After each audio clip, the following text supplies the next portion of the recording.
Yum, cardboard. How's it going, YouTube Nation? This is going to be kind of an oddball, rambling video. I just wanted to make one just on the spur of the moment. Just recently on my Facebook and with my Facebook friends who are mostly in the comic book and creative world, I wrote this post about the fear that I'm going through in hosting my first ever public event. And I got a lot of positive feedback and people telling me, you got this, you're good, you do well at comic book conventions, you got this. One of my friends actually messaged me personally, and he asked a very poignant question. I know you're going to do well in doing this. This is what you do, even though this is new territory for you. But if you feel this much apprehension and fear, why did you decide to do this in the first place? And I decided, you know what, that would actually make a pretty good YouTube video about taking a chance on something that is outside your comfort zone. Now, I've been at comic book conventions. In my first video for 2023, I talked about how in the time I've been off YouTube, I've been going to convention after convention after convention. I never get nervous going to comic book conventions. I'm in my element. I would say when I first started back in 2016, I did feel some nervousness, but you just get used to it, and trying to sell in your comic books and talk to different people, you get used to it. It's not a big issue. I've been part of roundtables, I've been part of panel discussions, and again, no apprehension whatsoever. But with this event, one, I'm putting it together in 5 weeks. I just thought of this over the Christmas break and then decided to go full tilt in the new year. But I want to give you a little bit of context as to why I'm doing this and the whole idea of taking a risk. And you can't. I'm someone who believes that you can't get the reward unless you take the chances to do something. You can't just expect something to happen. You have to take the risk. And of course, a calculated risk, but try to do something that's outside of your comfort zone if you want to grow and evolve as a person. Something last year happened that really got me into this path. So when it comes to the origin of why this game, this board game, giant board game thing exists, I mentioned in my first 2023 video that back in 2020, and the video is still up, where my daughter and I, we were, just a lot of time during the pandemic, converted the house into a giant board game. I was sitting on tons of cardboard, just converted it all into a huge board game in our house, had fun, did a couple of YouTube videos about it, and then we got bored of it, put it away. But the reason why I started thinking about it again is for two reasons. One, last year, something major happened when it came to Comic Cons. I was doing very well. 2022 was a great year for me for Comic Cons. Didn't matter which show I went to, my cardboard art was doing well. Like, here's an example with this 3D glow in the dark Crow cover that I did that's also signed by James O'Barr. I was selling stuff like this, and people are loving it. One of a kind pieces, selling my different comic book concepts. And then I registered for Boston Comic Con, which is owned by Informa, which anyone who's in the comic book business or even sells at Comic Cons, indie, big guys, whatever, they know Informa is a juggernaut in this industry. They bought out all the Wizard World shows, they bought out all the Fan Expo shows. They are the single largest owner of comic book conventions in the world. And so I was going to go with a buddy of mine who owns Limitless Comics, Anthony Moore, and I was going to go to Boston for the first time and do a show there. And we decided to split the booth, and with these big Comic Cons, you have to pay in advance, pay the full amount in advance, months in advance. So I think about 5 months before the actual show we paid.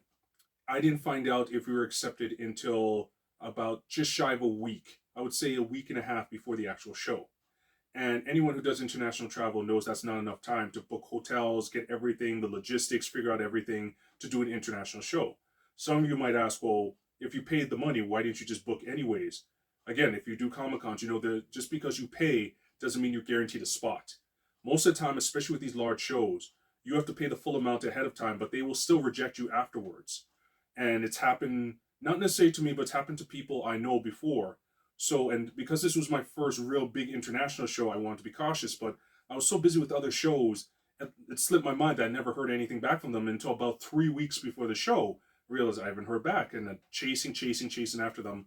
So they pretty much told me that, yeah, you've been accepted, but I didn't have enough time to make everything happen to go to the show. So therefore, I decided, you know what, I'll do this as a write-off. I will give the full booth to my brother Anthony, let him have his fun, have the whole booth to yourself, make Limitless Comics the talk of Boston, and I'll just concentrate on Fan Expo Toronto, which was 2 weeks after. Now, I did send very professional but direct email to inform us stating that I do not appreciate that. As someone who's paying a lot of money to go to these shows, there should be way more notice. And I know it's just not me, it's many people. Then with Fan Expo, which is my biggest show of the year, for most people, it's Canada's largest Comic Con. Uh, a week, 1 week before the show, they sent me a rejection letter. Now I want to be clear, I've done this show for years. Never a problem. I am the only 3D cardboard artist at practically every Comic Con I go to. No one else sells what I sell. You go to a comic book convention, you will have 50, 60 vendors selling pop figures.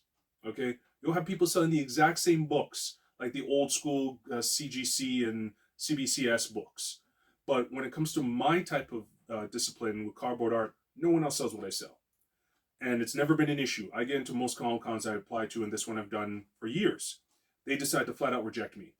I wrote a very angry post on Facebook, and it blew up. I had established friends, guys who are big names in the comic book industry, independent guys, all of them were like angry about this. Like, why am I excluded all of a sudden for a show that I always get into? And even the kind of pre-formatted answer they gave us to rejection didn't make sense because, again, what I sell is unique. No one else sells what I sell with the cardboard crafts. I'm not saying I'm the only cardboard artist out there. That's not what I'm saying. Is that when you go to Comic Cons, my specific type of 3D handmade cardboard crafts is the only ones you'll see there. And most comic book shows love the fact of what I do. Practically all of them like what I do because it's unique, it's different. They want people to come in for an experience, and you'll have the wood cutting guys, you'll have the guys doing different crazy kind of prints, you'll have the glow-in-the-dark people, the crafting people, the crochet people. So that's what, it's variety. That's what smart promoters do. But I found out that Fan Expo is not the one who actually rejected me. It's Informa. It came from head office, the same head office that I complained to. And so I lost out on my biggest show of the year. And so those two big shows I invested in, now I did get my money back. They did give me back my table money. But it's not the table money that mattered to me. It's the sales that I lost out on. Because I do my business full time. Shows were how I made my money. And then, unfortunately, fate just kicked me one last time that I had, the next big show was Ottawa Comic Con, the nation's capital of Canada for my American viewers. They're great. I love the people who run Ottawa. They also own Montreal and Winnipeg. Ottawa Comic, they hooked me up. When they heard what happened with Informa, they upgraded me to a corner spot. They hooked me up just because they heard of what happened. But when we left our house, Murphy's Law, a water main broke. Well, not even a water main, the connection to the toilet ruptured. So our neighbors called us to let us know that our fire alarm was going off and there was something wrong with the house. We turned on the camera, it was nighttime, find out there was flooding going on in our house. We had to drive 5.5 hours back, pretty much on Saturday morning, the busiest day of any show. So we lost out on Ottawa. So 3 major shows I lost out on. So when it came to the new year and over the Christmas break and having time to unwind and think, I realized I am way too leveraged on Comic Cons. I realized that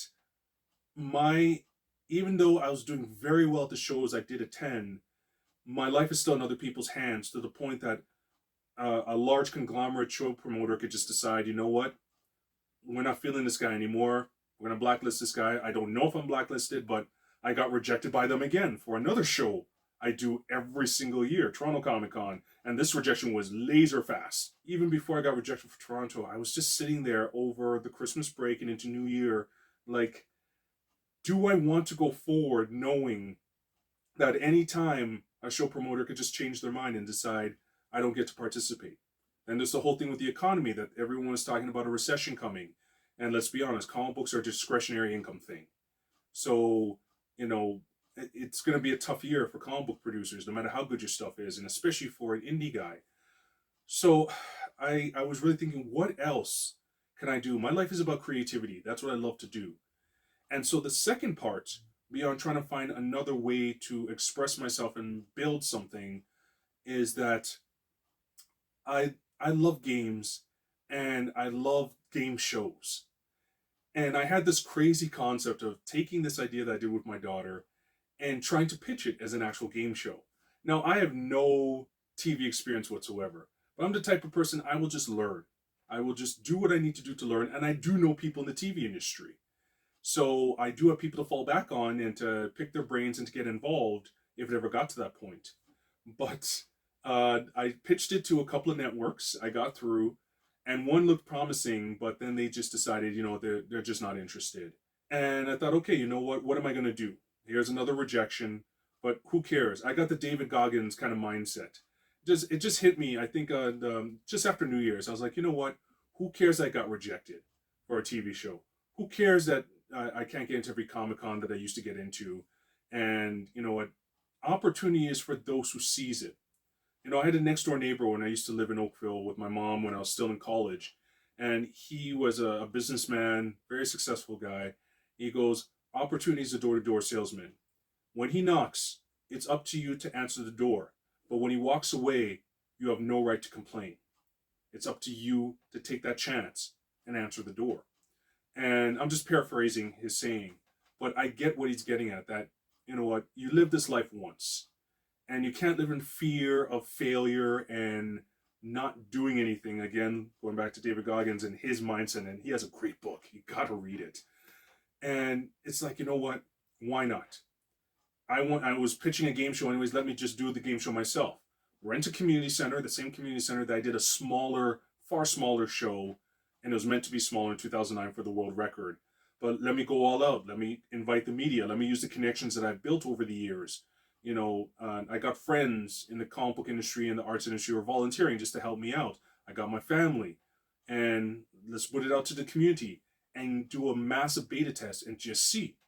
Now, I'm fronting the money for all this. I do have a sponsor, as I mentioned in my last video, but still the majority of the cost is on me, but I don't mind putting the cost to it.